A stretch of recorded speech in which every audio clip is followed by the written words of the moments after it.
खरातवर दिवसागणिक गुन्ह्यांची संख्या वाढतच चालली आहे. पण आता भोंदू खरातच्या संपर्कात आमदाराची पत्नी आल्याचं कळतंय. त्यामुळे राजकीय वर्तुळामध्ये सुद्धा खळबळ माजली आहे. पाहूयात. भोंदू खरातच्या विरोधात आतापर्यंत गुन्ह्यांची संख्या 8 वर पोहोचली आहे. पण आणखी एक धक्कादायक बाब म्हणजे भोंदू खरातच्या जाळ्यात आमदाराची पत्नीही आल्याची माहिती आहे. भोंदू खरातच्या विशेष भक्त परिवारात एका आमदाराच्या पत्नीचाही समावेश असल्याचं बोललं जातंय. क्राईम ब्रांच आणि SITच्या तपासातनं खरातचं जाळं राजकारण, प्रशासन आणि उच्चभ्रू कुटुंबापर्यंत पसरलंय.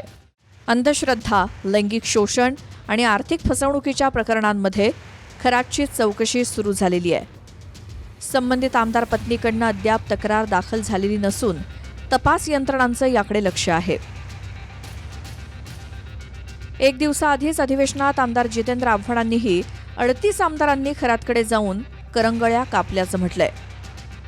आपण काळ्या जादूला इतकी मान्यता द्यायला लागलो की राजकारणात काळ्या जादूनी काहीही होऊ शकतं असं समस्त आमदारांना वाटायला लागलं.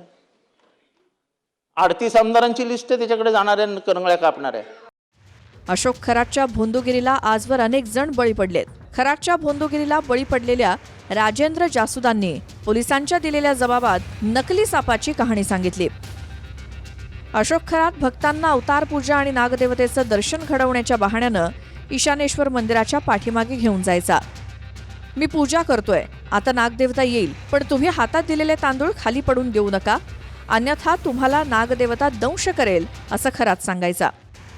खरातकडनं नागदेवता दंश करेल अशी भीती घातल्यामुळे लोक घाबरून हातातले तांदूळ सांभाळून एकाच ठिकाणी उभे राहायचे. काहीतरी मंत्र पुटपुटल्यासारखं करून खरात रिमोटवरती चालणाऱ्या नकली सापाला आणायचा. हे सगळं रात्रीच्या अंधारात होत असल्यामुळे भक्तांना नीट काही दिसत नव्हतं. नंतर खरात भक्तांनी पाठीमागे उभे राहा असं सांगून सापाला पुन्हा रिमोटनं घालवायचा. ज्या ईशानेश्वर मंदिराच्या पाठीमागच्या बाजूला ते नकली सापाचा जो काही ते प्रात्यक्षिक करून दाखवायचं ते जासुदांनी FIR मध्ये म्हटलेलं आहे. तुम्ही त्यावेळेला सोबत होतात जासुदांच्या असंही त्याच्यामध्ये म्हटलंय की तुम्ही दोघं तिकडे सोबत होतात आणि तुमच्या हातात का तांदूळ दिले आणि काय नेमकं काय झालं, म्हणजे काय करायचा काय तो ते मंदिराच्या अगदी पाठीमागे व्हायचं की विहिरीजवळ? ह्या गोष्टी सगळ्या संध्याकाळच्या करायच्या काढून झाल्यावरती. अच्छा, दिवसाच्या कधी केल्या नाही. ओके. आता आम्ही मुंबई पुण्याची माणसं आहेत, म्हणजे काय एकदम अनाडी माणसं तर नाहीयेत. हा, साप आला तर घाबरायला, बरोबर आहे. हा, साप आल्यावर कोणी घाबरतो, पण दिवसा साप बघणं आणि रात्री साप बघण्यामध्ये फरक आहे. बरोबर. दिवसाचा साप बघितला, दिवसाच्या 12 वाजताच्या 2 वाजताच्या उजेडामध्ये बघितला तर त्या सापाची आपण मुवमेंट सांगू शकतो. रिमोटचा आहे, प्लास्टिकचा आहे, काय आहे. जासुदांनी सांगितलंय पण तरी सुद्धा म्हणजे साप आणायचा, साप उभा करायचा. आता शक्ती आलेली आहे, आता तुझे काय प्रश्न असतील तर विचार. मग त्यांचा प्रश्न असायचा, माझ्या आजोबांची तब्येत ठीक राहून दे, आमचं सगळं व्यवस्थित होऊन दे, बिझनेस मध्ये प्रॉब्लेम सॉल्व्ह होऊन दे, हेच प्रश्न, बाकी काय. आणि त्याचा हा गैरफायदा घ्यायचा, नंतर त्याच्यातून पैसे उकळायचा. भोंदू खरातचं 5वी ते 10वी पर्यंतचं शिक्षण सिन्नर तालुक्यातल्या वावी याच गावात झालंय. वावी गावात सध्या अंडी चोर आणि कोंबडी चोर अशी त्याची ख्याती आहे. त्याचे किस्से इथल्या ग्रामस्थांनी सांगितलेत. आपण बघितलं तर त्याची पहिल्यापासून गुन्हेगारी मानसिकता आहे. म्हणजे त्याचं लहानपणाचे जरी किस्से ऐकले, जरी आम्ही मोठ्या माणसांकडनं जरी ऐकले, तर तो अंडे चोरतो, कोंबड्या चोरतो. हा एक गुन्हेगारी वृत्तीतनं घडलेला माणूस आहे. पण तो ज्योतिष, अंकशास्त्र याच्या मागे लपून समाजाची फार मोठी दिशाभूल करत होता. म्हणून त्याला कठोरात कठोर शासन झालं पाहिजे. भोंदू खरातचं मूळ गाव हे कहांडळवाडी आहे आणि इथून 3 किलोमीटर अंतरावर वावी गाव आहे. या वावी गावातलं 1000 वर्ष जुनं शिवमंदिर पाडायला हा भोंदू खरात निघाला होता. या मंदिरात ऊर्जा नाही असं सांगून मंदिर पाडा असा सल्ला ऐकताच इथल्या ग्रामस्थांनी खरातची रवानगी केली.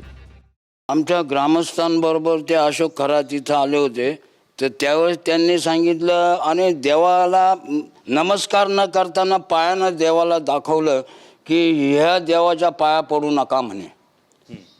आता ह्याच्यात ऊर्जा राहिली नाही, काय राहिलं नाही, हे मंदिरसुद्धा पाडून टाका असं त्यांनी आमच्या ग्रामस्थांना सांगितलं सगळ्यांना. 1000 वर्षाची वास्तू याच्यात देव नाही म्हणल्यावर कसं काय आम्ही मान्य करणार? आमचं तर डोकं आऊट झालंच होतं. परंतु काय मोठ्या माणसांच्या याच्यामुळं आम्ही थोडी शांतता घेतली, नाही तर त्यावेळेस आता हा खरात म्हणजे आमच्या जवळचा एक कांडळवाडी 3 किलोमीटर तिथला, आणि हा शाळासुद्धा इथं वावीत झाली याची. आणि हा आम्हाला सांगतोय की ह्या मंदिराचं उद्ध्वस्त करा म्हणे. काय गावकरी अचंबित झाले आमचे सगळे. अचंबित झाल्यानंतर मग त्याला आला तसा रवाना केला. तर भिडे गुरुजींनी अशोक खरातला मारून टाका आणि मोकळं व्हा असं म्हटलंय. मारून टाकून मोकळं व्हावं तर चर्चा सुद्धा होऊ नये. मारून टाकून मोकळं व्हावं तर चर्चा सुद्धा होऊ नये. भोंदू खरातकडनं याआधी बंदुका, 21 जिवंत काडतुसं आणि 5 फायर केलेली काडतुसं जप्त करण्यात आली आहेत. तर खरातकडे बंदुकीचा परवाना होता हेही समोर आलंय आणि त्याला 2012 मध्ये बंदुकीचं लायसन्स हे नाशिकच्या जिल्हा प्रशासनानंच दिलं होतं. तर जानेवारी 2024ला परवान्याचं नूतनीकरण देखील झालं.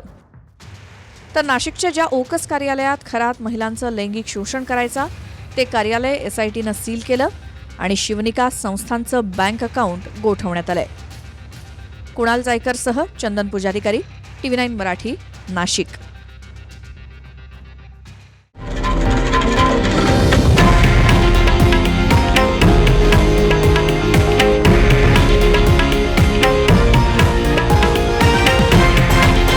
हे आहे देशातील नंबर 1 न्यूज नेटवर्क आणि आपण पाहत आहात TV9 मराठी, एकमेव.